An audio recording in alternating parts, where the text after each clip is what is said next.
¿Qué es eso de casación? El Estado de Derecho colombiano constitucional determina un principio que se llama el principio de legalidad. El principio de legalidad determina, por un lado, la garantía de la tipicidad. Esto es, toda persona, para ser sancionada, requiere necesariamente una descripción típica, antijurídica y culpable.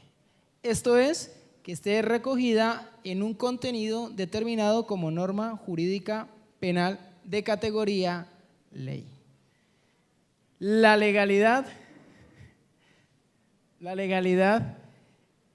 es un principio rector de todo el ordenamiento y más que un principio, también es una regla de determinación del sistema jurídico. Esto es, que con el solo hecho de incumplir la violación de legalidad, estaríamos incurriendo en vicios de errores determinados en materia de casación. La casación, por tanto, está articulado en un sistema como el colombiano para garantizar la legalidad. Legalidad no entendida como los positivistas legalistas que los mal determinan en que la norma esté escrita y que se debe ceñir solamente al rigor normativo jurídico de la ley. No, sino más bien legalistas en razón a que se determinan solamente en el incumplimiento de la norma jurídica. El principio de legalidad, a diferencia de lo que pensarían los legalistas, tiene garantías en el ámbito constitucional y legal. En el ámbito constitucional encontramos protección de derecho a la doble instancia, el derecho a la defensa, non bis in idem, reformatum peius, entre otro tipo de garantías constitucionales que le determinan garantía de protección a lo que conocemos como principio o derecho fundamental de legalidad.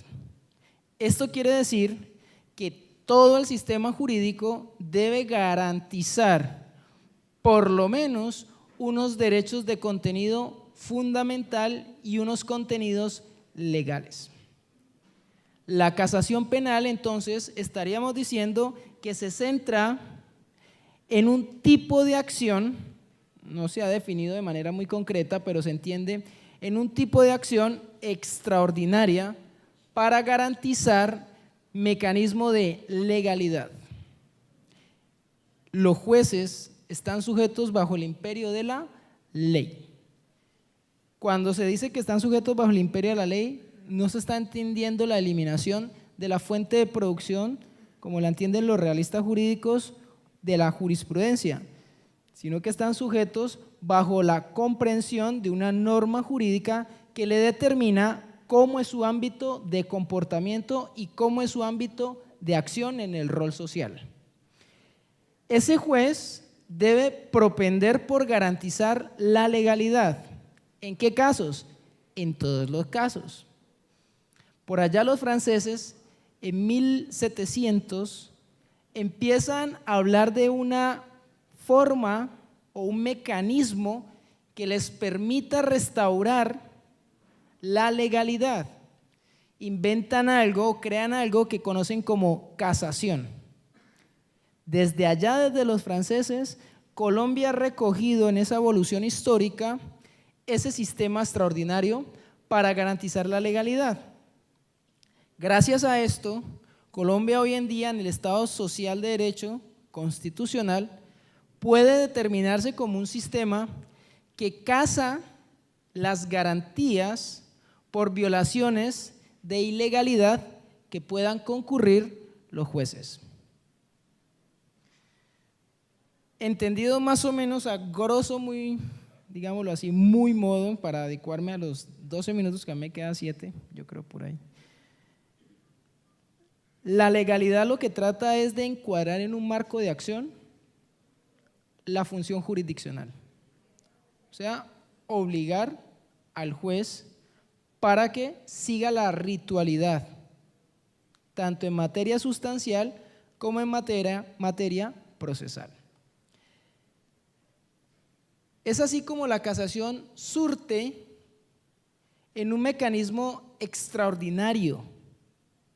Y como mecanismo extraordinario te exige que debe cumplirse unas violaciones o unas causales por las cuales puede proceder esa violación de legalidad. Entonces tenemos dos grandes causales: violación directa y violación indirecta. No me voy a referir a la violación directa porque la violación directa refiere al contenido neto de la ley. Me voy a referir a la violación indirecta. La violación indirecta se produce a la luz de la comprensión de los elementos materiales probatorios, de cómo el juez puede comprender el contenido de los materiales probatorios o evidencia física. Esto es, cómo el juez puede comprender esos elementos para poder imponer una sanción. Cuando hablamos de vicios indirectos, estamos hablando que vamos a sancionar a los jueces que cometen errores jurisdiccionales. Y uno de los errores jurisdiccionales se presenta cuando el juez va a analizar las pruebas, y ese lo conocemos como violación indirecta por falso juicio, y tenemos dos que me voy a centrar: uno de identidad y otro de existencia. Voy a explicarlo a la luz de un ejemplo. Primero les doy el caso y luego explico y hago un puente con la epistemología para que logren entender. Esto es por acá. Caso X. Es un día soleado. Está un ciudadano X que voy a llamar Jason Pipe. Está Jason Pipe parado allí retirando dinero, cuando se acerca un delincuente. El delincuente le quita sus bienes. Esto queda registrado en un vídeo, cámaras de seguridad que tenemos por todos lados. El juez, ¿qué tiene que hacer frente a esa actuación fáctica? El juez lo que tiene que hacer en su mente o en su conocimiento es recrear a partir de los hechos la imagen, o sea, reconstruir los hechos para conectarlos jurídicamente. Tenemos un medio de testimonio, que es la cinta videográfica. Tenemos el testimonio de la víctima, pero no tenemos el elemento material probatorio del porte de armas de fuego, porque en este caso el delincuente alcanzó a escaparse con el dinero y fue capturado días posteriores, o sea, no fue flagrancia. El juez analiza el caso y el fiscal le eleva cargos de hurto calificado con circunstancias de agravación punitiva en concurso con porte ilegal de armas de fuego. Al juez le llevan esta imputación jurídica o acusación jurídica, el juez la justiprecia y cuando hace el análisis por el video determina que se encuadran todos los elementos típicos para determinar que la conducta existe. Y el juez decide condenarlo. Estoy haciendo un resumen de un caso que necesito que entendamos que salió como condena por el hurto agravado calificado con el concurso de porte de armas. Pero hay un problema. Suponga usted que el juez condenó, ¿cierto? No había arma de fuego, la única arma de fuego es el video en la cual se registra el arma de fuego. El juez aún así, con el testimonio de la víctima, que es un testimonio directo, y con los registros videográficos, además de una sustentación de un perito, opta por determinar que el arma de fuego sí existe y que el arma de fuego es idónea. ¿Es idónea el arma de fuego? Entonces yo aquí recreé una pistola de juguete y pues se determina que es pistola de juguete porque tiene una cosita puntuda de color naranja, ¿no? ¿Qué diríamos allí? Si el juez toma una decisión, si el juez opta por una decisión de condenar, pues estaríamos diciendo que el juez cometió un error y que ese error se llama error de hecho por falso juicio en violación indirecta de la norma jurídica. O sea, el juez malinterpretó, 1, la prueba, o 2, le dio el alcance probatorio más allá de lo que se logró evidenciar en el juicio. Para explicarlo diríamos, hay 2 tipos de falso juicio. 1, falso juicio de existencia por error de hecho, en los cuales procede cuando hay una omisión del juez. El juez aprecia una prueba legal y aducida, pero el juez la omite y decide el caso. O 2, el juez supone de la existencia de una prueba y pese a ello, bajo su suposición, opta por emitir una sentencia condenatoria. Hay otro falso juicio que se llama el falso juicio de identidad, que es que el juez reconoce la legalidad de la prueba. La prueba es aducida dentro del proceso, pero el juez cercena la prueba. Por ejemplo, que no es un arma de fuego, sino que es una pistola de juguete. Tergiversa la prueba, le da un contenido que la prueba no tiene determinado para tal fin. O adiciona la prueba, le da un contenido con mayor calado argumentativo para determinar que esa prueba es esta prueba más otros elementos. O sea que el juez parte de un error interpretativo. En resumidas cuentas, la violación indirecta es un error jurisdiccional porque el juez no interpreta de manera adecuada los elementos materiales probatorios. Sabemos que en el sistema colombiano rige la libertad probatoria, mas no la tarifa legal negativa. La tarifa legal negativa sí, la tarifa legal positiva no. O sea que para que un juez pueda condenar, no requiere de tener el elemento material probatorio, arma de fuego, para emitir condena por el porte de armas de fuego. Pero se le exige que el juez deba probar la idoneidad del arma de fuego. O sea, que el arma pueda ser disparada. ¿Cómo lo hago por medio de un video? Imposible. Por tanto, si es imposible, yo puedo aludir al juez para que en mi defensa deseche el cargo de porte ilegal de armas. Pero un fiscal ávido le puede aducir que bajo el principio de la libertad probatoria, con el solo hecho de evidenciar la presencia de la víctima y con un video en el cual un perito pueda determinar que esa arma es real, se puede emitir una condena. ¿Qué estoy jugando allí?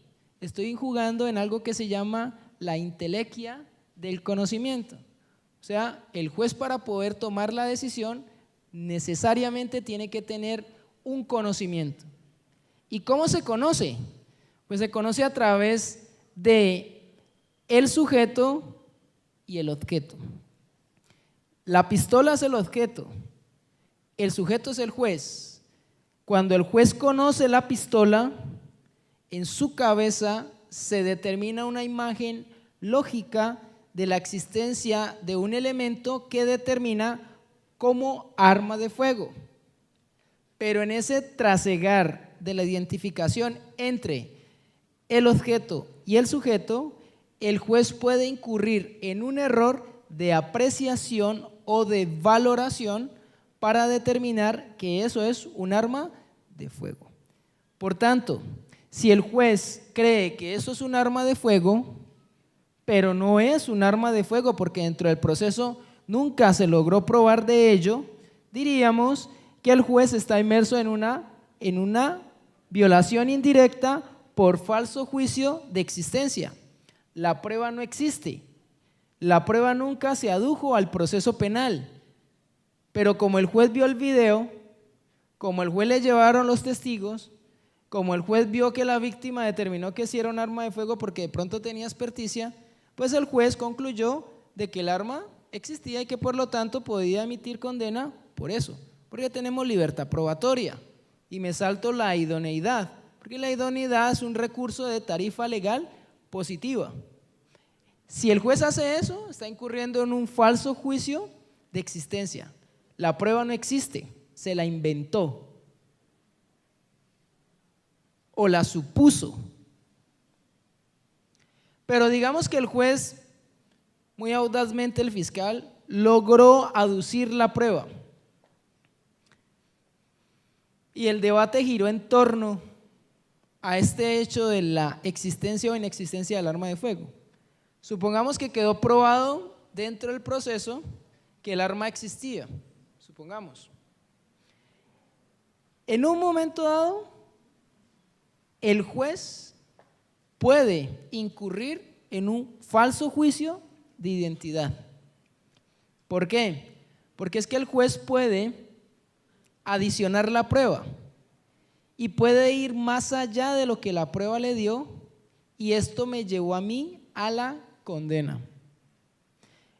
La violación indirecta recurre al conocimiento que tenga el juez, y el conocimiento, siguiendo a Johannes Hessen, se da en una determinación donde el sujeto es determinado por el objeto, no el sujeto determina el objeto.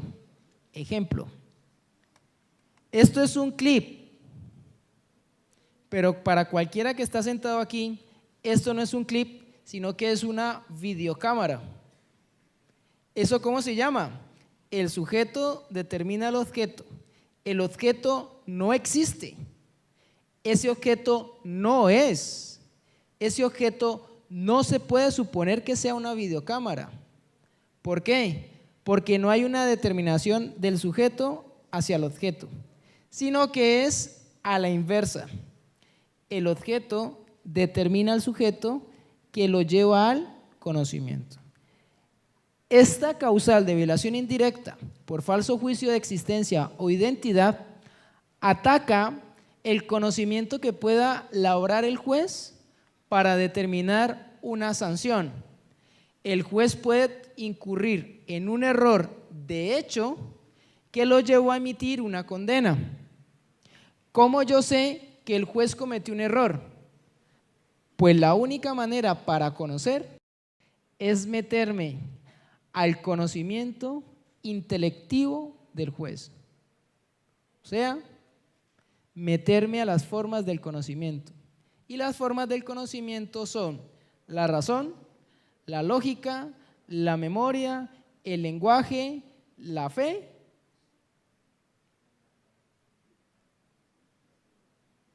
y la percepción. Última, que es con lo que el juez a veces falla. Y en el caso expuesto, llamado X, el juez falló por percepción sensorial, visual. Determina que la prueba existe, pero en realidad nunca la prueba se incorporó dentro del proceso. Para cerrar, el falso juicio de identidad y de existencia, si lo quieren estudiar, esto es solamente una breve introducción, no pude agotar todo el tema porque por el tiempo desafortunadamente me puse de último, pero bueno. Este tema, para poder saber en materia de casación sobre la violación indirecta en razón al error de hecho, tengo que conocer internamente cómo funciona el cerebro y cómo dentro del cerebro se remarcan las imágenes para el conocer. El objeto determina al sujeto, mas no el sujeto determina al objeto. Si usted aprende a encontrar esa relación donde una persona determine al objeto, usted podrá sacar avante la violación indirecta por error de hecho. Muchas gracias.